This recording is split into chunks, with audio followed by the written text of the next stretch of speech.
이 얘기부터 해야 될 것 같아요. 다른 것보다 지금 대변인 하시던 네. 장 대변인. 네. 장 대변인이 사실은 막 피치를 올리면서 계속 잘 나갔죠. 그리고 특검 연장해야 되겠다고. 아니 그리고 뭐 청문회에서도 상당히 압박했죠. 그래서 네. 많은 중요한 진술도 의미 있는 진술도 얻어내고. 뭐라고까지 했냐면 특검 연장 만약에 황교안 대행이 안 해주면 본인이 바른정당 전원에 서명을 받아서 특검 연장 본인이 반드시 관철시키겠다고 굉장히 공개적으로 강력하게 얘기했거든요. 근데 그런 얘기를 한 다음 날 갑자기 사건이 터져가지고 하루아침에 뭐 의원직 사퇴까지 몰려가는데 저는 이제 오랫동안 새누리당 지금은 이제 자유한국당이죠. 네. 자유당이죠 뭐. 네. 자유당이라고 하시니까 요 시간만큼은 그럼 자유당이라고 같이 부르겠습니다. 네. 원래 이제 불러달라고 하는 대로 불러주는 게 맞긴 한데 한국당은 좀 이상해요. 한국당은 미국당 있나요? 아니 뭐 대한민국 전체가 자기들 같이 얘기하니까 그건 좀 프랑스당 들어본 적 적절치 없는데. 않아요. 저도 그렇게 생각해요. 일본당 이거 없잖아요. 그걸 또 사용해도 된다고 또 허락한 기관은 또 뭔지 모르겠는데 어쨌든 진짜 이상한 거예요. 한국당 하면 우리 모두가 그 당 당원 같잖아요. 말레이시아당 5천만 국민이. 네. 5천만 국민을 그 당 당원으로 이렇게 처리하는 것은 찬성 아닙니다. 뭐 그건 그 당의 노림수죠. 여하간 여기서는 그러면 잠시 자유당이죠. 예. 의원님 어디에 따라 자유당을 제가 오랫동안 이렇게 물끄러미 쳐다보는 게 저의 취미였고 오랜 세월 쳐다봤는데 장재원 의원은 지나치게 절묘한 타이밍에 이렇게 가시는구나. 그리고 다들 이해 안 된다라고 얘기하는 게 이제 그 트위터에 올린 친구들의 글인데 이 사람 저 사람이 섞여 있는 거잖아요. 그렇게 모든 친구들이 한꺼번에 거의 총궐기를 타이밍 맞춰서 잘 했을까? 그건 상당히 일어나기 어려운 가능성 제로 이벤트 아니에요? 다들 이제 여의도 또 참새들 얘기를 하면 이거 뭔가 정보를 지고 있는 모든 것을 다 들여다보기는 빅브라더 같은 존재인 사정기관이 딱 기다리고 있다가 터뜨렸다 보내려고. 그런 얘기를 지금 하고 있습니다. 좀 많이들 해요. 여의도에서는. 심지어 언론인들까지도 밥 먹은 데 가니까 그런 얘기 하시더라고요. 기관 정확한 이름이 어디죠? 그건 뭐 또 얘기하면 또 그 기관이 우리 아니다. 뭐 그런 이름 앞에 한자가 들어가는 것 같긴 한데. 국자가요? 네. 그런 국방일보? 이제 제가 하는 얘기가 아니고 여의도에서 심지어 언론인들도 그런 얘기를 하고 있어요. 어제 식사 자리에 갔더니 언론인들 한 5-6명이 그런 얘기도 하더라고요. 그래서 제가 사람 마음이라는 거는 다 비슷하구나. 뭔가 이상하다. 장재현 의원이 국방일보에 의해서 하여튼 국자 들어가는 기관에 의해서 난 설이 있죠. 그런 설들이 파다하다. 지금 파다해요. 아니 그리고 장재현 의원의 경우는 보면 아이를 기르는 부모 입장에서 보면 부모도 놀래가지고 지금 멘붕인데 이제 거기다가 대고 사퇴하라 이런 얘기까지 본인이 이미 먼저 그 얘기가 터지자마자 온갖 직함에서 이제 내려왔잖아요.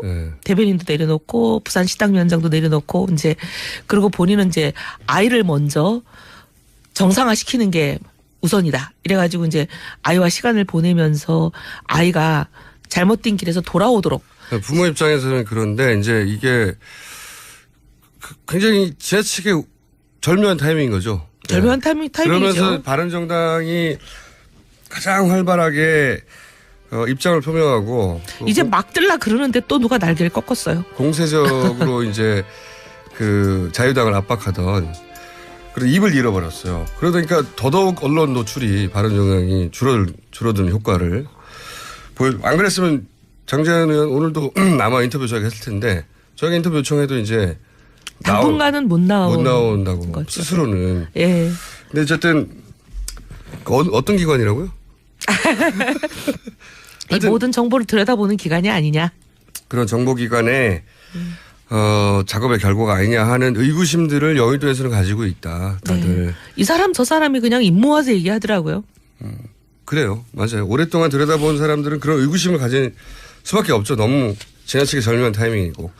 그리고 그건 굉장히 이제 사적인 정보인데 한 사람이 한 것도 아니고 좀 이상하잖아요.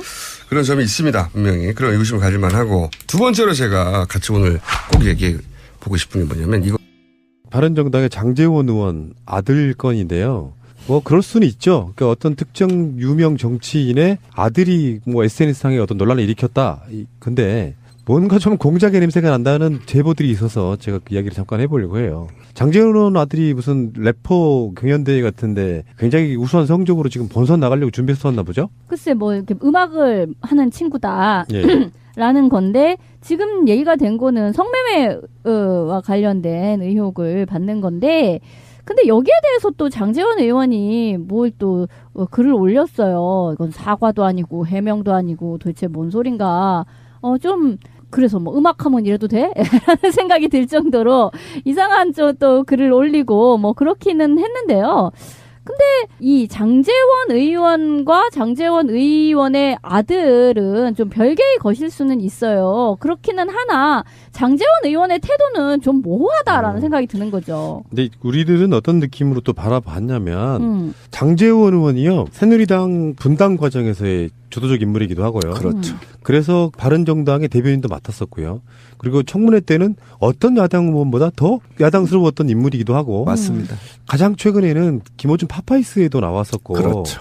그리고 김어준 뉴스공장도 사실상 고정 출연 비슷하게 나와요. 그렇죠. 사실 저는 원래 예전에 장제원 이번 국회 때 새로 들어온 거거든요. 맞아요. 그 장제원이 누구를 떨어뜨리고 들어왔냐면은 문재인 후보의 지역구에 문재인 대표가 출마를 안 하면서 배재정 의원 지역구에서 배재정 의원 떨어뜨리고 나온 사람이에요.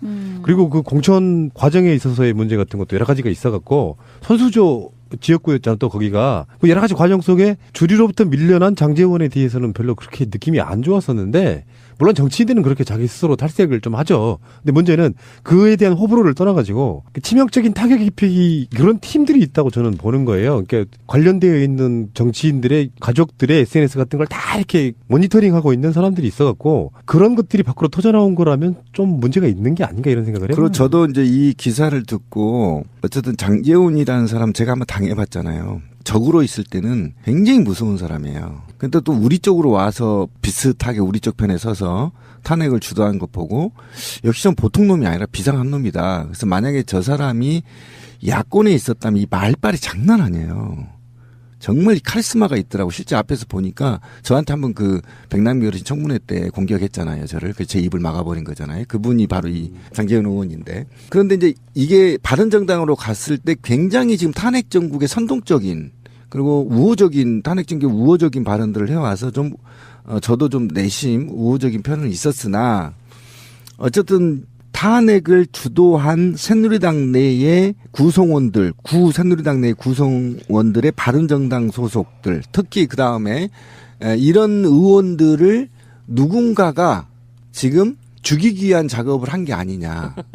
저는 이런 의혹을 넘길 수가 없어요. 왜 그러냐면 그렇지 않고는 이런 작은 사건들이 대두되기가 어렵거든요. 새누리당 친박들은 지들이 성매매하고 다니잖아요. 이런 측면에서 봤을 때는 뭔가 지금 프로그램이 작동되고 있지 않냐는 의혹을 한번 던져보는 거죠. 저도 이제 바른정당도 바로 소멸될 거라고. 근데 이번에 저희 촛불혁명이 얼마나 무섭냐면 어쨌든 그냥 사과하고 당에서 맡은 직책들을 내려놓지 않아도 될 사건입니다. 국민적 정서가. 그런데 왜 그러냐면 이게 만약에 있잖아요. 더불어민주당 이 사건이 터졌으면 난리 났을 겁니다. 그런데 새누리당 니네들도 책임이 있잖아라고 생각하는 바른정당의 사람들이 이런 그 자제분이 이런 일을 저질렀는데도 불구하고 책임 있게 물러나는 것은 뭐냐면 지금 바른정당이 굉장히 위험한 상태에 있어요. 지지도도 맞아요. 후보도 못 올라가죠. 당 지지도로 지금 그렇죠. 정의당한테까지 밀리더만. 네, 이런 식으로 대선 치렀다가는 그 본전도 못 찾아요 지금. 아니 거덜나게 생겼습니다. 그러니까 이 와중에 어떻게 하면 국민들한테 좋은 인상을 심을까라고 하는 차원에서 굉장히 빠르게 장제원 의원이 결단을 내린 거에 대해서 굉장히 높이 평가해요. 근데 저는 높이 평가하지는 않아요. 그러니까 이거는 그러니까 래퍼인 장용준이라는 사람이 그러니까 뭐 말하자면 조건 만남이라고 얘기되는 성매매를 이제 뭐 했었다는 거잖아요, 얘기가. 근데 거기에 대해서 장제원 의원이 뭐 해명인지 사과인지를 하면서 한다는 말이 내가 무슨 용준이를 많이 아프게 한 것 같다는 둥, 내가 뭔가 용준이가 이 아픔을 딛고 한 단계 성숙할 수 있도록 뭐 아버지로서 다 잘 노력을 하겠다는 농이라고 얘기를 하는데 저는 이거는 정말 좀 말이 잘못되었다라고 생각을 하는 거죠. 그러니까 이게 뭔 아픔이고 뭐 이런 게 아니라 정확하게 사안 자체가 성매매인 것이고 거기에 대해서 이제 자신의 그러니까 아들의 과오와 자신의 과오에 대해서 이야기를 해야 되는데 그런 것이 없이 그냥 아픔이니 뭐니 하는 말로 두루뭉술이하게 이야기를 하는 것은 아직까지도 뭐가 잘못되었는지를 정확히 모르는 상태에서 성매매가 범죄라는 생각을 안 하는 거죠. 그런 상태에서 또 지금 얘기하는 것과 같은 내가 뭔가 당했다 라는 식의 이해 정도로밖에 볼 수가 없기 때문에 이거는 문제가 되죠. 그러니까 성매매는 큰 범죄인 건 맞는데 지금 이것과 관련해서 어쨌든 래퍼와 관련해서 모략이 있는 것 같다고 사회적 의제로 던진 건 또 다른 문제잖아요. 그러니까 그거를 예. 정당화하는 건 아닌 거잖아요. 이렇게 설명을 드리고 싶어요. 장제원 의원의 태도는 사실은 정확하게 말하면 그쪽 부류 새누리당 사람들의 사회적 인식을 보여주고 있는 그러니까 나름대로 네. 민주적이라고 해서 뛰쳐나오는 사람도 그 정도 수준밖에 안 된다는 걸 보여주는 것 같고요. 문제는 이제 전방위적으로 사실은 바른정당이 이 사람들의 세를 약화시키고 법요건 하나 모아야 되는 집단 입장에서는 선 놓고 있지만 않을 거라는 생각이 드는 거죠. 정황적으로 봤을 때. 그래서 뭐 그냥 사실 알고 보면 이 친구 장용준 이 친구만 해도 그렇게 유명한 사람도 아니고요. 텔레비 몇 번 나온 엠넷에 이제 래퍼로 오디션에 나왔죠. 잠깐 나왔다 그래서 막 팔로워가 수십만 있는 그런 사람도 아니고 무슨 이야기를 꺼냈는데 그게 이제 사회적 아젠다로 만들려면 그것을 캡처한 사람이든 그것을 확대시킨 사람이든 거기에 분명히 작업 세력이 끼어 있을 가능성이 없다는 뜻이에요. 그러니까 이제 땡땡년생이면 몇 살이야? 17살, 18살밖에 안 된 친구가 SNS에 그 올렸던 그 말 확실한 그 의미도 아니긴 하지만 마치 그거를 은유한 듯한 류의 얘기를 해갖고 이렇게 불거져 버린 거는 사실은 이게 아들이 피해자인 거야. 아빠가 유명하지 않았으면 이 정도 트윗이 이렇게 사회적 반향을 느낄 수가 없다니까. 아빠 때문에 아빠 때문에 아들 인생 조진 거야. 이게 아들 원망할 필요가 없어. 이건 아빠가. 잘못 가르치긴 했더만 정치인들은요. 우리 옛날에 정봉준 아들이나 이런 사람들을 보고 있으면 느끼는 게 아버지들이 정치한답시고 자식들 막 내버려두는 경우가 많아요. 아, 왜? 얘 다니는 국제학교가 세인트폴이라 그래가지고 한 학기 학비가 6,300만 원이야. 잘 가르쳤네 아주. 장제원 의원은 지나치게 절묘한 타이밍에 이렇게 가시는구나. 그리고 다들 이해 안 된다라고 얘기하는 게 이제 그 트위터에 올린 친구들의 글인데 이 사람 저 사람이 섞여 있는 거잖아요. 그렇게 모든 친구들이 한꺼번에 거의 총궐기를 타이밍 맞춰서 잘 했을까? 그건 상당히 일어나기 어려운 가능성 제로 이벤트 아니에요? 그러니까 다들 이제 여의도 또 참새들 얘기를 하면 참새들? 이거 뭔가 정보를 지고 있는 모든 것을 다 들여다보기는 빅브라더 같은 존재인 사정기관이 딱 기다리고 있다가 터뜨렸다 보내려고. 아, 그런 얘기를 지금 하고 있습니까? 좀 많이들 해요. 여의도에서는. 심지어 언론인들까지도 밥 먹은 데 가니까 그런 얘기 기관 하시더라고요. 정확한 이름이 어디죠? 아, 그건 뭐 또 얘기하면 또 그 기관이 우리 아니다. 뭐 그런 이름 앞에 한자가 들어가는 것 같긴 한데. 아, 맞네. 국자가요? 네. 아, 그런 국방일보? 이제 제가 하는 얘기가 아니고. 예, 지금은 이제 자유한국당이죠. 네. 자유당이죠, 뭐. 네, 네. 자유당이라고 하시니까 요 시간만큼은 그럼 자유당이라고 같이 부르겠습니다. 네. 원래 이제 불러달라고 하는 대로 불러주는 게 맞긴 한데 한국당은 좀 이상해요. 한국당은 미국당 있나요? 아니 뭐 대한민국 전체가 자기들 같이 얘기하니까 그건 좀 프랑스당 들어본 적 적절치 없는데. 않아요. 저도 그렇게 생각해요. 일본당 이거 네. 없잖아요. 그걸 또 사용해도 된다고 또 허락한 기관은 또 뭔지 모르겠는데 어쨌든 진짜 이상한 거예요. 한국당 이런 하면 것은. 우리 모두가 그 당 당원 같잖아요. 말레이시아당 5천만 국민이. 네. 5천만 국민을 그 당 당원으로 이렇게 처리하는 것은 찬성 아닙니다. 뭐 그건 그 당의 노림수죠. 이하간 여기서는 그러면 잠시 자유당이죠. 예.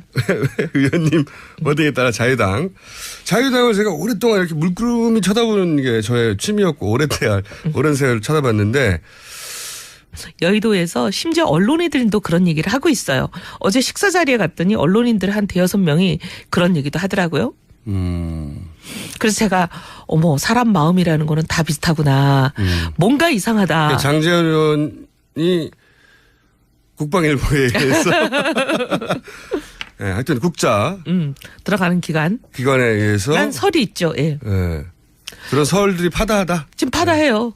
아니 그리고 장제원 의원의 경우는 보면 아니 부모 아이를 기르는 부모 입장에서 보면 부모도 놀래가지고 지금 멘붕인데 이제 거기다가 대고 뭐 사퇴하라 이런 얘기까지 본인이 이미 먼저 그 얘기가 터지자마자 네. 온갖 직함에서 이제 내려왔잖아요. 네. 대변인도 내려놓고 부산 시당위원장도 내려놓고 이제 그리고 본인은 이제 아이를 먼저 정상화시키는 게 우선이다. 이래가지고 이제 이 얘기부터 해야 될 것 같아요. 다른 것보다 지금 대변인 하시든 네. 장 대변인, 네.